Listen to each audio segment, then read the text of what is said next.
Allahumma salli wa sallim wa barik ala Muhammad wa ala alihi wa ashabihi ajma'in wa la hawla wa la quwwata illa billahil aliyyil azim. Rabbi shrah li sadri wa yassir li amri wa hlul 'uqdatam min lisani yafqahu qawli. Amin ya rabbal alamin. Amma ba'du. Para alim, para ulama, para kiai, sepuh bini sepuh yang saya muliakan, jamaah sekalian, Bapak Ibu yang dimuliakan Allah, baik yang ada di Masjid Darut Taqwa maupun yang mengikuti melalui media sosial kami, baik yang ada di Facebook, di Instagram, dan di channel YouTube. Kita bersama-sama dengan Rahman Rahimnya Allah diberikan kesehatan, diberikan kesempatan, kita bersyukur. Mudah-mudahan rasa syukur kita ini menambah nikmat kita, menambah kebahagiaan kita, dan tentunya bisa kita gunakan untuk beribadah kepada Allah. Berharap mudah-mudahan amal ibadah kita diterima oleh Allah Subhanahu wa ta'ala, amal soleh kita diterima oleh Allah, taubat kita diterima oleh Allah, sehingga bisa menjadi sarana dimudahkan oleh Allah segala urusan kita, disembuhkan segala sakit kita dan segala sakit anggota keluarga kita. Ya Allah, kemarin ayah saya operasi, alhamdulillah lancar. Harusnya saya pulang ke Pati, tapi karena situasi masih seperti ini dan juga masih banyak kegiatan-kegiatan yang harus kami selesaikan, alhamdulillah dengan saudara-saudara kami bisa terlaksana, diantar dengan baik, lancar, dan mohon doanya dan juga untuk kita semuanya, mudah-mudahan yang sakit segera disembuhkan oleh Allah Subhanahu wa ta'ala. Khususnya virus corona, mudah-mudahan segera dihilangkan oleh Allah dari muka bumi ini, dan yang terkena musibah corona diberikan kesabaran, ketabahan, yang terpenting juga diberikan kesembuhan oleh Allah Subhanahu wa ta'ala. Amin ya rabbal alamin. Salawat dan salam kita haturkan kepada Nabi Agung Muhammad sallallahu alaihi wasallam. Baik jamaah sekalian rahimakumullah, pada pertemuan yang lalu Pak ya, ayat 199 sampai 200 ya kalau tidak salah. Kemarin yang sudah kita baca, wa imma yanzaghannaka minasyaitonir nazghun fasta'id billah minasyaitonir rajim. Jadi orang-orang kafir, orang-orang yang tidak mengikuti tuntunan Allah, yang jauh dari Al-Quran Kitabullah, maka sangat rentan terhadap godaan syaitan, termasuk berakibat kepada kebodohan, kemusyrikan, ya, mudahnya kemaksiatan itu dikipas-kipasi, diprovokasi oleh asyaiton. Nah, ketika hal itu menimpa kepada kita, wa imma yanzaghannaka minasyaitonir nazghun fasta'id billah. Kalau ada kerentek di hati kita, perasaan kita, sesuatu yang negatif Bapak Ibu, baik negatif itu dalam konteks susah untuk berzikir, susah untuk mengkaji ayat Allah, susah untuk beribadah kepada Allah, ya, itu indikasi-indikasi kalau jenengan digoda, diridu oleh syaitan, ya. Maupun ketika ada perasaan-perasaan yang kurang enak, kurang nyaman kepada saudara kita, sehingga timbul suudzon, ya, syakwa sangka, bahkan ghibah, fitnah dan sebagainya, itu bisa jadi pengaruh-pengaruh syaitan. Ketika hal itu terjadi, maka yang hendaknya kita lakukan adalah fasta'idz billah, mohon perlindungan kepada Allah. Jenengan mungkin masih ingat analogi yang diberikan oleh Ustadz Zainuddin MZ Al-Maghfurlah, ya, almarhum. Beliau mengatakan, ibarat kita ini seorang petinju, musuh kita tidak kelihatan. Nek tinju kelihatan penak Pak, kalau tinju kali Pak ya gitu, penak toh. Nek gak aku sing ditonyo ya aku sing nonyo kan, ngoten. Ketok Pak wonge. Lah nek setan, lah ini lah sesuatu yang yang memang tidak kasat mata, sesuatu yang gaib, maka satu-satunya cara adalah fasta'idz billah, mohon perlindungan kepada Allah. Maka Rasulullah Shallallahu Alaihi Wasallam ketika berhadapan dengan orang yang emosi pada waktu itu, kemudian beliau bersabda begini, inni ya la'alamu kalimatan law qalaha la dhahaba anhu ma yajidu. Wong iki ketoke kerasukan setan. Jadi orang emosi marah itu sedikit banyak pasti ada pengaruh-pengaruh syaitan. Nah, Rasulullah bersabda, orang ini harusnya dibacakan. Saya itu punya la'alamu, sungguh saya tahu sebuah kalimat, sebuah kata yang ketika diucapkan maka hilanglah pengaruh-pengaruh setan yang ada di dalam dirinya, yaitu a'udzubillahi minasyaitonirrajim. Nah, ternyata ketika dibacakan seperti ini, Pak, orang yang tadi marah itu bilang begini, faqila lahu faqal ma bi min junun, aku lo gak gendeng. Aku lo gak gila mbok wacana a'udzubillah. Ini maksudnya begini.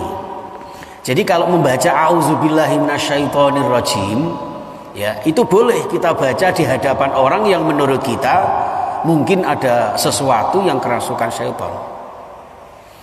Tapi nek iso aja banter-banter. Misalnya kula nyeneni anak kula, Faiz misalnya, atau Fazal, wah tak gitu kan. Nah, itu bisa jadi anak saya ini bacakan auzu kepada saya karena bisa jadi saya kerasukan sifat syaitan. Tapi macane aja banter-banter. Oh, abah ini kemasukan syaitan. Auzubillahi minasyaiton. Jadinya yang ngamuk, Pak. Ya.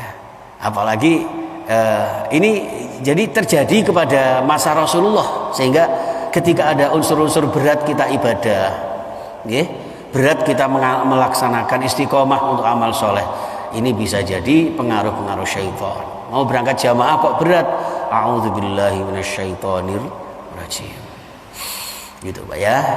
Baik, itu tambahan dari tafsir surah Al-A'raf ayat 200 yang kemarin. Nah, sekarang ini sampai di ayat ke-201, a'udzubillahi minasyaitonirrajim. Bismillahirrahmanirrahim. Innal ladzina ittaqaw idza massahum ta'ifun minasyaitoni tadzakkaru fa idzahum mubsirun. Innal ladzina ittaqaw, sungguh orang-orang yang bertakwa. Ittaqaw itu kalimat fi'il, kata kerja. Artinya orang-orang yang bertakwa itu orang-orang yang berusaha menjaga dirinya. Ittaqa itu isim masdarnya menjadi wiqayah. Ittaqa yattaqi wiqayah. Orang yang menjaga diri. Dari apa? Dari hal-hal yang menjerumuskan ke dalam siksa neraka. Maka munculnya kemudian surah At-Tahrim ayat 6, qu anfusakum wa ahlikum naro. Jaga diri kalian dan keluarga kalian dari siksa neraka.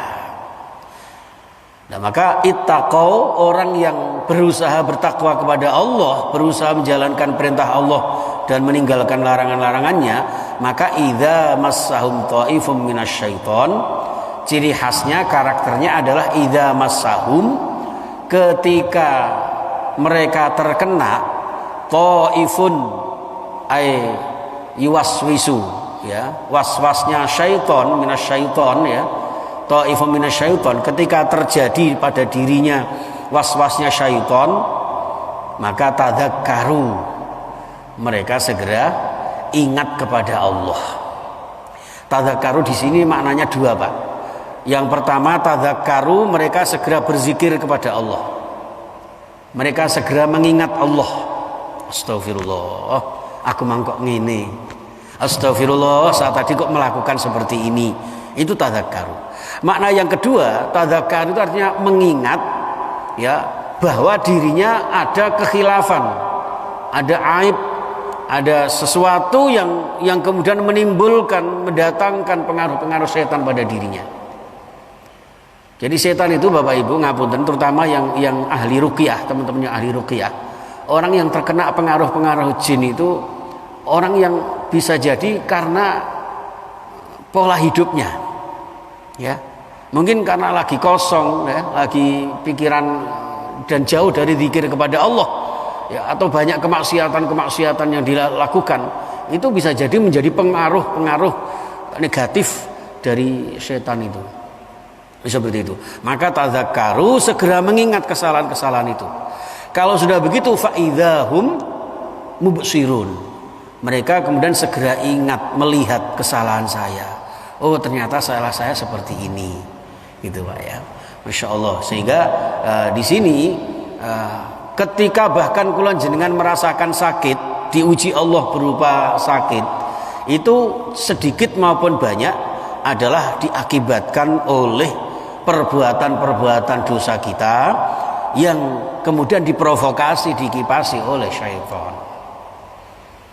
Maka suatu ketika itu ada seorang sahabiah, Pak. Seorang sahabat itu sowan kepada Rasulullah SAW.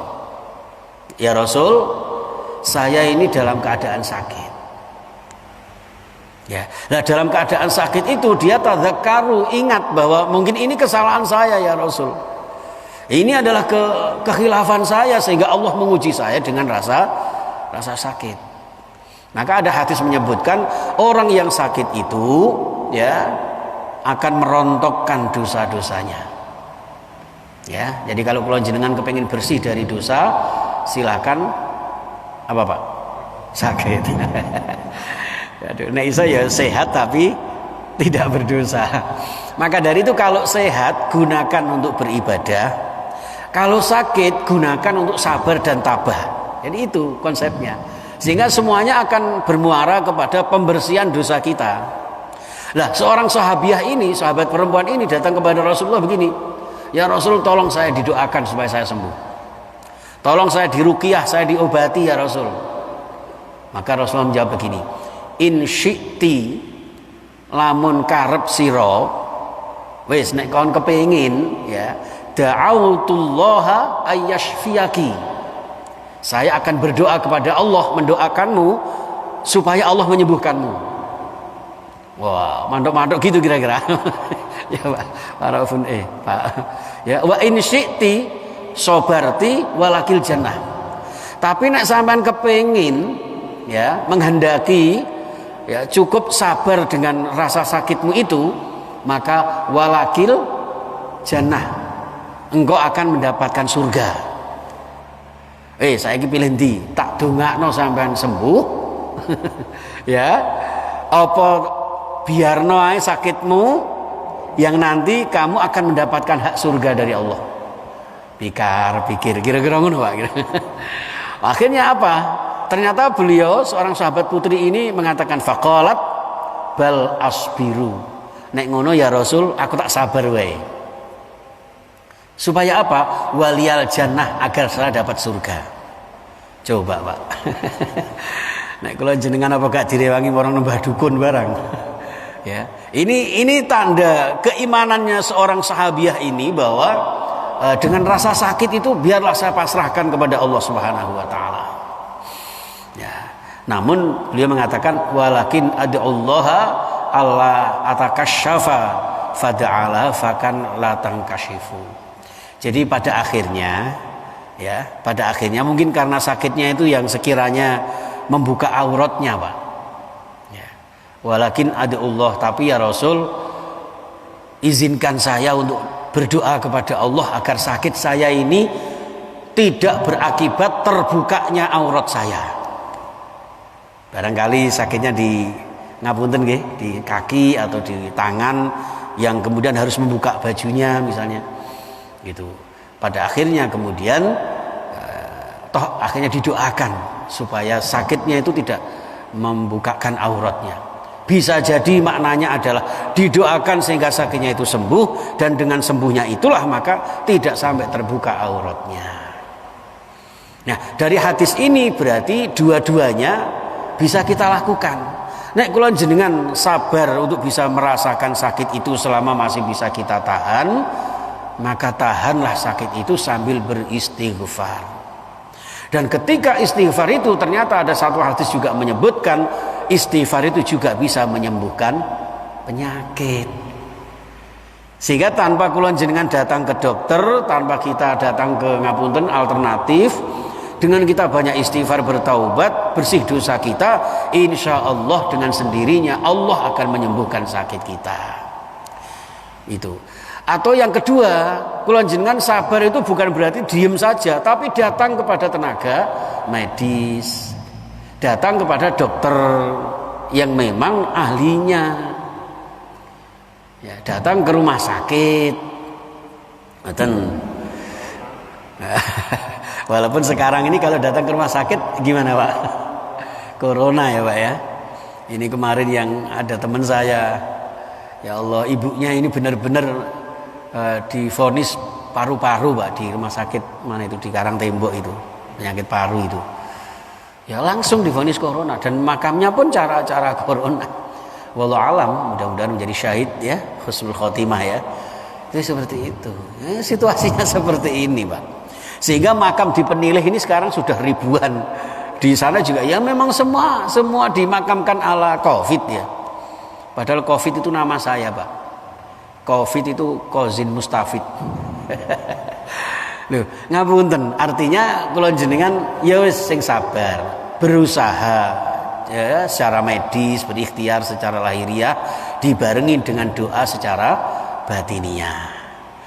Yang penting itu saja. Jadi kula jenengan supaya tidak terjerumus ke dalam kemusyrikan ya. Inginnya kita sembuh tapi terjerumus dalam pertemanan dan kemitraan kepada setan. Maka ayat ini berikutnya di 202 wa ikhwanuhum yamuddunahum fil ghayyi summala yuqsirun. Jadi orang kafir itu ya, orang yang tidak bertakwa sebaliknya tadi itu. Kalau orang bertakwa kan selalu gampang ingat akan kekhilafannya, gampang ingat akan kesalahannya Pak, sehingga tidak berlarut di dalam godaan syaitan itu. Tapi kalau saudara-saudaranya syaitan, yaitu orang-orang kafir, ya mudunahum, orang-orang kafir fasik itu membantu setan-setan itu. Jadi mereka itu berteman Pak, saling bermitra antara setan dengan kafirin dan munafikun itu. Makanya kok enten tiyang bersekongkol untuk ngapunten ngerusak tatanan agama, ngerusak tatanan negara gitu. Lah niku bisa jadi mereka saling berteman. Ya. Makanya kan innal munafiqina ba'duhum apa itu liba'din itu kan. Jadi mereka itu satu sama lain saling membantu. Ya'muruna bil munkari wa yanhauna 'anil ma'ruf. Mereka itu beramar bukan ma'ruf ya kan? Beramar mungkar, nahi ma'ruf. Sing mungkar justru diperintahkan. Ngoten. Makanya banyak di masyarakat kita, dan kula jenengan ketika tidak termasuk golongannya setan, termasuk golongannya orang bertakwa ya, jenengan yang bertakwa idza massahum, segera sadar ketika ada hal-hal yang sekiranya akan membuat kemungkaran di dalam kehidupan kita. Maka di sini orang-orang yang fasik, orang-orang munafik, orang-orang kafir yang bersaudara kepada syaitan itu summala yuqsirun ya kan, mereka tidak henti-hentinya untuk menyesatkan manusia. Nah, di antara saudaranya setan itu siapa? Jenengan pirsani tegene surah Al-Isra ya Pak ya. Ayat berapa itu? Innal mubadzirina kanu ikhwanash syayatin. Surat Al-Isra ayat 27. Jadi termasuk kula jenengan yang menyia-nyiakan harta, memubadzirkan harta. Ya, apalagi situasi seperti ini, itu termasuk ikhwanash syayatin. Ya, itu nauzubillah min dzalik. Jadi hadirin, kita berdoa, kita berharap mudah-mudahan Allah Subhanahu wa taala senantiasa memberikan kekuatan kepada kita untuk melawan syaitan dan memberikan kekuatan kepada kita untuk istiqomah di dalam takwa dan iman. Itu yang kita harapkan. Jadi karena iman takwa ini hidayah Allah. Ketika sesulit apapun ya kita mohon kepada Sang Pemberi hidayah.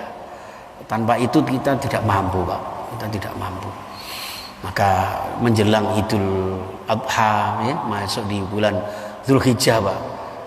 2 hari yang lalu kami diundang takmir Masjid se-Surabaya oleh Bu Risma, diajak rapat lewat Zoom, ya Pak ya. Beliau menegaskan, tolong Pak.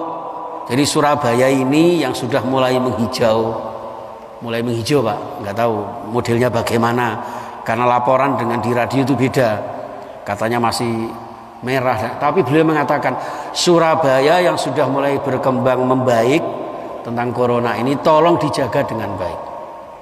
Usahakan ketika kula jenengan nanti melaksanakan amalan-amalan ibadah di bulan Dzulhijjah tetap mengikuti protokol kesehatan COVID-19. Itu harapan beliau, dengan tegas beliau mengatakan seperti itu. Terus panjenengan sampai kemarin beliau bilang begini, sebaiknya nanti kalau jenengan menyembelih korban berupa seekor kambing maksimal 3 orang, Pak Ponidi, Pak Ya, terus Pak Kholis misalnya, ya, iso nggak kira-kira kayak gitu, ya. Sehingga beliau loh, itu apa, ada takmir yang menanyakan, apa kita mampu Bunda, wong kita ini kadang bukan ahlinya. Maka nanti akan dikirim tutorial, ya, nggak tahu bagaimana nanti caranya. Bahkan kalau mau dikirim petugas dari RPH, tapi dengan keterbatasan tenaga, akhirnya mau dikirim tutorial sekaligus surat keterangan COVID itu dari Bu Risma, Bu Wali Kota itu, supaya nanti dijalankan. Nggak tahu nanti bentuknya bagaimana, ya, nanti akan saya share ke grup jamaah, ya, itu seperti itu. Tapi yang jelas monggo jenengan yang punya kemampuan jangan sampai seperti hadis Rasulullah, fala yuqarribanna musallana, jangan mendekati tempat sholat kami. Orang yang punya kemampuan tapi tidak mau berkorban, walaupun terjadi wabah justru kita bismillah, kalau ada rezeki kita berkorban, ya, mudah-mudahan diberikan kecukupan oleh Allah Subhanahu wa taala, tapi dengan tetap melaksanakan protokol itu. Termasuk nanti sholat Idul Adha, Pak. Nanti insya Allah kita juga melaksanakan, ya. Apakah di halaman atau mungkin seperti di Idul Fitri kemarin Ustaz Mustafa, ya, di dalam masjid 2 lantai nanti kita penuhi, di bawah ada layarnya, ada LCD-nya, bisa jenengan seperti kemarin lah, dengan protokol yang sangat ketat. Kita nanti mendatangkan aparat dari Babin Kamtibmas dan Babinsa, dari Koramil dan dari kepolisian insya Allah untuk demi kenyamanannya. Kemarin Pak saya khutbah di daerah Kodam itu penjagaannya memang sangat ketat, pakai apa itu yang melalui gerbang disemprot itu, kopiah keluar tak copot gak oleh. Loh, jangan Ustaz, nanti kan supaya kena itu. Nah, kena terus lah ya itu elek Pak. Tapi ya sudah kita ikuti, subhanallah. Ya sudah apa-apa, kita sabar aja mengikuti itu. Ya Bapak Ibu, jadi seperti itu.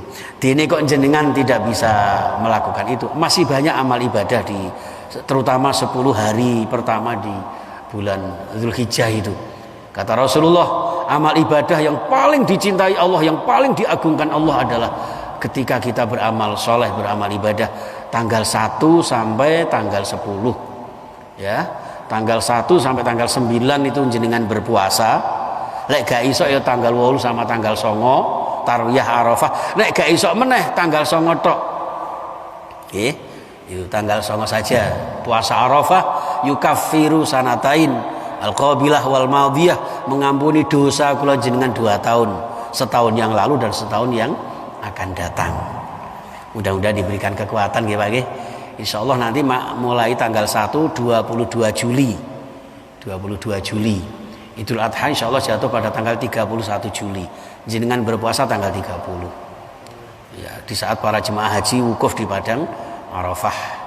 Dan jenengan yang harusnya tindak haji tahun ini ternyata kok terhalang karena dibatasi itu, insya Allah ganjaran panjenengan sudah sama dengan tindak haji sing ikhlas saja. Mudah-mudahan diberikan panjang umur, sehat walafiat, bisa berangkat haji tahun depan. Amin ya rabbal alamin. Saya kira itu nanti kita monggo perbanyak zikir lah ya Pak, ya, zikir, istighfar, doa itu kita perbanyak, khususnya doa corona ini segera diangkat oleh Allah Subhanahu wa taala. Baik, saya kira itu Bapak Ibu yang saya muliakan, hadirin pemirsa, mudah-mudahan ada manfaatnya, ada barokahnya, dan disertai dengan ridha Allah Subhanahu wa taala. Amin ya rabbal alamin. Bismillahirrahmanirrahim. Allahumma shalli wa sallim wa barik ala Muhammad wa ala alihi wa sahbihi ajmain. Alhamdulillahirabbil alamin. Allahumma arhamna bil Qur'an washfa'na bil Qur'an wahdina bil Qur'an. Allahumma ighfir lana wa liwalidina warhamhum kama rabbawna shighara.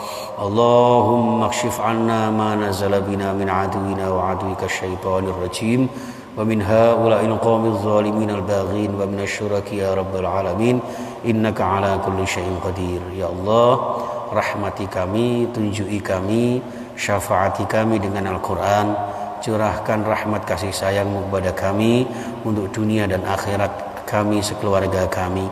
Ya Allah, sembuhkan segala sakit kami, sehatkan jiwa raga kami, cukupi rizki kami ya Allah, lancarkan usaha kami ya Allah, lancarkan usaha kami ya Allah, segera hilangkan pandemi ini ya Allah. Engkau yang maha kuasa terhadap segala sesuatu ya Allah. Rahmati kami dengan Al-Quran, berkahi kami dengan Al-Quran, bahagia fid dini wa dunya wal akhirah. Allahumma ja'alna wa awladana wa dhurriyyatina wa talamidana wa ahlana wa jama'atana, khususan jamaah kajian tafsir hadis ya Allah, fi Masjid Darut Taqwa wa fi ghairiha ya Allah, dimanapun berada ya Allah. Jadikan kami hidup yang sekali ini hidup yang mulia istiqomah dengan rizki-Mu yang halal barakah.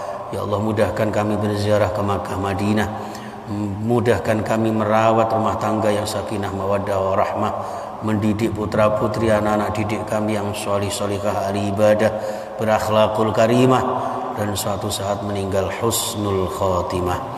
Rabbana atina fid dunya hasanah wa fil akhirati hasanah wa qina adzaban nar. Wa sallallahu ala sayyidina Muhammadin wa sahbihi wasallam. Walhamdulillahi rabbil alamin. Al-Fatihah. A'udzubillahi minasyaitonir rajim. Bismillahirrahmanirrahim. Alhamdulillahi rabbil alamin arrahmanir rahim maliki yaumiddin. Iyyaka na'budu wa iyyaka nasta'in ihdinas siratal mustaqim siratal ladzina an'amta 'alaihim ghairil maghdubi 'alaihim waladdallin. Amin. Terima kasih dan mohon maaf. Kita akhiri subhanakallahumma wa bihamdika asyhadu an la ilaha illa anta astaghfiruka wa atubu ilaik. Assalamualaikum warahmatullahi wabarakatuh.